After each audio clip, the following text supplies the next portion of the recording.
Quarterback battles are being won and lost across the country, so I wanted to rate my excitement level from meh to all in for some of these new starters. CJ Carr has beat out Kenny Minchey. He will be the starting quarterback at Notre Dame. I am all in. I think he has the potential to be the best passer that we've ever seen under Marcus Freeman at Notre Dame and really elevate that offense. Shout out to everyone that was telling me Minchey was going to win this job.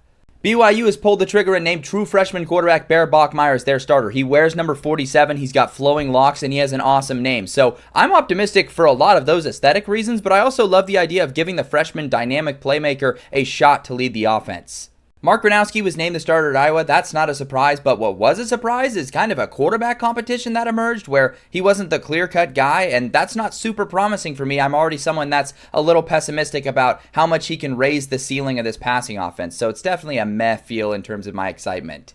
Missouri's actually taken the unique approach of not naming a starting quarterback. They've instead announced that Bo Pribula and Sam Horn will both play against Central Arkansas, and it actually has me pretty hyped to hear this news. It's a unique approach. It's one we've seen work and be used in the past, and if you look at Missouri's runway to start the season, this is a really smart way to play things. You don't have to name the starter.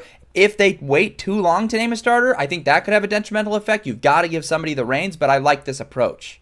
Chase Jenkins will be the guy at Rice, and I am absolutely hyped to see him work in this spread option attack under Scott Abel. He beat out two more experienced quarterbacks, and he was a wide receiver last year, so he's got the athleticism to run this spread option. And so I'm just really excited to see his skill set at work. I don't think enough people are talking about this. I know it's Rice, and not many people are focused on them, but watch out for Chase Jenkins this season. Brendan Lewis is the starter at Memphis. He was really great for Nevada last year, ran for 800 yards and 8 touchdowns, threw for 16 touchdowns. Maybe he needs to work in his passing a little bit, but seeing him as a dual threat in the American, I think he's got a high ceiling with Memphis.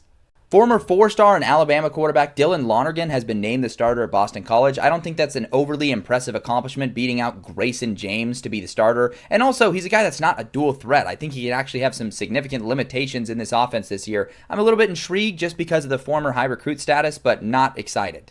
Another former four-star quarterback, Walker Howard, is the starter at Louisiana, and I'm hyped not even necessarily for football-related reasons, but this guy was born in Lafayette, Louisiana, so it's a homecoming for him. Him being the starter on day one is super awesome.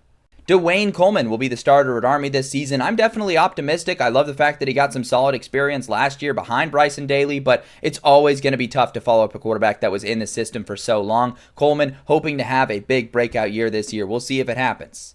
Over at Kennesaw State, they've got quarterback figured out with Dexter Williams. He had a few solid games for Georgia Southern last year, but is still very unproven and also was pretty inconsistent even in the little bit we saw him. We'll see what he can do for them, but it's definitely meh for me.